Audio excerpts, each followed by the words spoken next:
there's an incredible amount of wasted space, and there's an incredible amount of really like quirky things that don't seem to be very carefully thought out, in my opinion anyways. And the result is that there's an incredible amount of really unusual opportunities in really unusual spaces.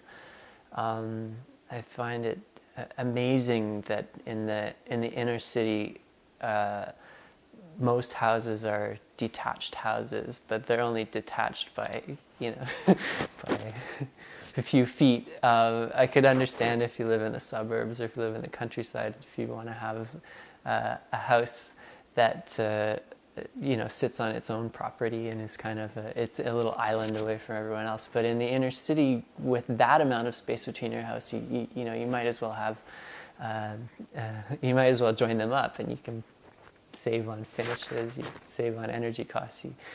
That's one thing. I find that it's incredible that the busiest streets in the city are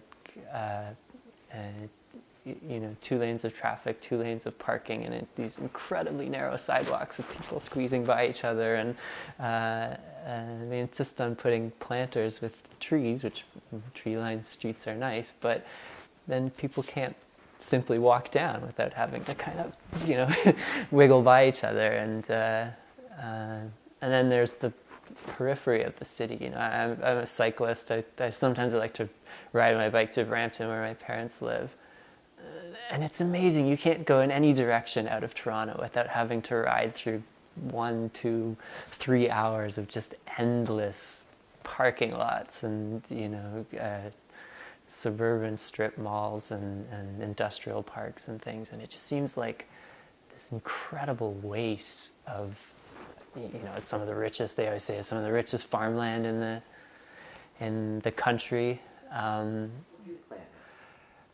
I should say, first of all, I think the problem is I'm not usually bicycling through these places because I avoid them like the plague. But when I have to pass through, I'm often sort of saddened by them. I don't know if I don't have a good quick answer for what could be done with them, but I know there have been countless studies and research projects as to how these spaces could be reused, and there are lots of things that could be done if the economic situation was right. I mean, there's lots of spaces between these buildings, but I think reusing these spaces, these parking lots and industrial buildings and strip malls and things, it would be an unbelievably difficult task. The quality of the structures that are there generally really poor. They're not often suitable for other purposes.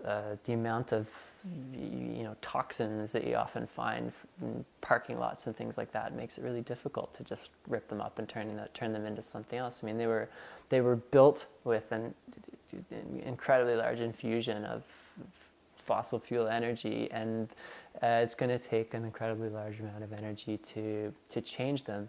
I think what the city could do to start, though, is to recognize what a disaster they've been in some ways. I mean, if you look at it from a very narrow economic point of view, you could look at these places as being hugely, successful. But if you start to recognize, the social costs of them, the environmental costs of them, and just the fact that they're not very pleasant places to be, for me anyways, then you can start to say, okay, at least whatever we do that's new, whatever new land we take up or whatever new developments we do, we won't do it that way anymore. We'll start to do things in a more intelligent way. And I think that started, that there's been a lot of movement in that direction. The trick is to, keep up the momentum and start looking at other places in the world that have vibrant economies and interesting cities where people like to be, and see how do they build these, how do they build their industry, how do they build their housing, how do they handle green spaces, how do they handle public spaces and things like that. So